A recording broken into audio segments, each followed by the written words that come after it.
Fate of MSU's President Samuel Stanley Jr. is our top story tonight at 6. Thanks for joining us. I'm Sherry Jones. And I'm Lauren Thompson. The news broke over the weekend that the Michigan State Board of Trustees was negotiating the contract of MSU President Samuel Stanley, negotiations that could pave the way for his departure. The board is reportedly upset about his handling of a situation with the dean of the business school. Now, we're not aware of any movement on Stanley's status today, but the contract discussions are the talk of the town. And the lack of transparency from MSU hasn't stopped people from taking sides. We have team coverage for you tonight, and we start with Nate Salazar. He's here for you now with reaction from campus. Nate, what are you hearing?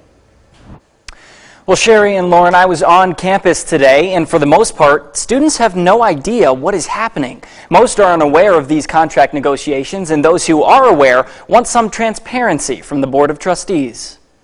At this point, I just want to know what's happening. Students at MSU are confused as to what might happen to their president.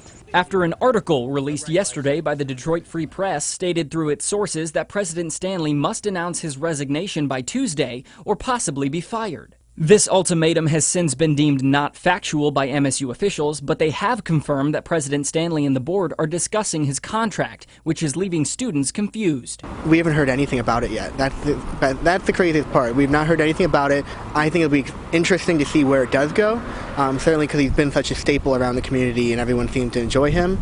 But at the same time, we don't know what's happening in the background. We don't know what has happened. The Free Press article speculates these contract negotiations were because of how President Stanley handled the situation with School of Business Dean Sanjay Gupta, who resigned in August and is currently being investigated for his handling of staff members in connection to alleged sexual assault or relationship violence. Jamie White, who was the attorney for multiple victims in 2019 amid the Larry Nassar sexual abuse scandal, says this may have sparked Gupta's possible termination. You know, there's some politics that goes on there as far as what's in the best interest of the university. You know, versus again that balancing act of making sure that students are safe and the institution is safe. But in my opinion, if he doesn't leave on Tuesday, I expect termination. If we do see a third president pushed out in less than 4 years, students want to be in the loop and make sure that they are being properly represented. Is this something that's going to harm us? Is this something that's going to help us? You know, if just firing one guy, that might not do anything. So what else are they going to do? Well, a statement released from the Associated Students of MSU said, quote, they were appalled with the continued lack of transparency from the Board of Trustees, and they should include students in all decision-making. Lauren and Sherry. Thank you, Nate. Now, late this afternoon, we did hear from the chair of MSU's Board of Trustees, Diane Byram. In a statement, she says she supports President Stanley and says she's not happy with what's going on.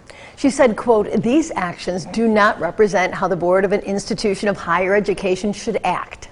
She cited the progress made under Stanley's tenure and went on to call the attempts to remove him, quote, misguided. She says she's, quote, disappointed in the behavior of some members of the board. Byram accuses them of trying to undermine and second-guess President Stanley under the mistaken belief that they are somehow better qualified to run the university. And she says they need to apologize.